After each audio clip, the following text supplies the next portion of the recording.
Praise the Lord. எபிரேயர் 9ஆம் அதிகாரம் 14ஆம் வசனம் சொல்லுகிறது, நித்திய ஆவியினாலே தம்மை தாமே பழுதற்ற பலியாக தேவனுக்கு ஒப்பு கொடுத்த கிறிஸ்துவினுடைய இரத்தம் ஜீவனுள்ள தேவனுக்கு ஊழியம் செய்வதற்கு உங்கள் மனசாட்சியை செத்த கிரியைகளற சுத்திகரிப்பது எவ்வளவு நிச்சயம்.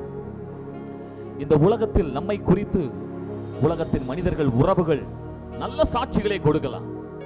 ஆனால் நம்முடைய மனசாட்சி அது தேவனுடைய குரலாய் இருக்கிறது. அது சொல்லிவிடும் நாம் யாரா இருக்கிறோம், எப்படிப்பட்டவர்களா இருக்கிறோம். ஆம், இதனால் தான் இன்றைக்கு அநேகர்கள் தங்கள் குற்ற மனசாட்சியினாலே பாதிக்கப்பட்டு எங்கும் தைரியம் இல்லாதவர்களாய் நின்று கொண்டிருக்கிறார்கள். ஆம், தேவ சமூகத்திலே வரும்பொழுது அந்த குற்ற மனசாட்சி வாதிக்கிறது. நீ ஒரு குற்றவாளி, நீ ஒரு பாவி என்று சொல்லி அந்த குற்ற மனசாட்சியினாலே பாதிக்கப்பட்டிருக்கிற இந்த சத்தத்தை கேட்டுக்கொண்டிருக்கிற நீங்கள் யாராய் இருந்தாலும் உங்களுக்கு ஒரு நல்ல செய்தி. இயேசு கிறிஸ்துவானவர் நமக்காக இரத்தம் சிந்தி மரித்தபடியினாலே, நமக்காக அந்த பாவத்தின் தண்டனை அவர் ஏற்றுக்கொண்டபடியினாலே, அந்த இரத்தத்தினாலே நம்முடைய குற்றமுள்ள மனசாட்சி குற்றமற்ற மனசாட்சியாய், சுத்த மனசாட்சியாய் மாற முடியும்.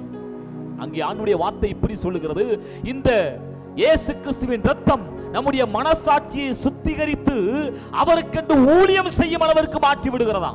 ஆம், என்னை கேட்கிறவர்களே, தேவ சமூகத்திலே வருவதற்கு யோசித்து யோசித்து பயந்து பயந்து நின்று கொண்டிருக்கிற என்னை கேட்கிற அருமையானவர்களே, உங்களை இயேசு கிறிஸ்துவின் இரத்தம் உங்கள் மனசாட்சியை, குற்ற மனசாட்சியை கழுவி சுத்திகரித்து அவருக்கென்று ஊழியம் செய்கிறவர்களாய் மாற்றி விடுகிறது. இது புது உடன்படிக்கையின் ஆசீர்வாதம்.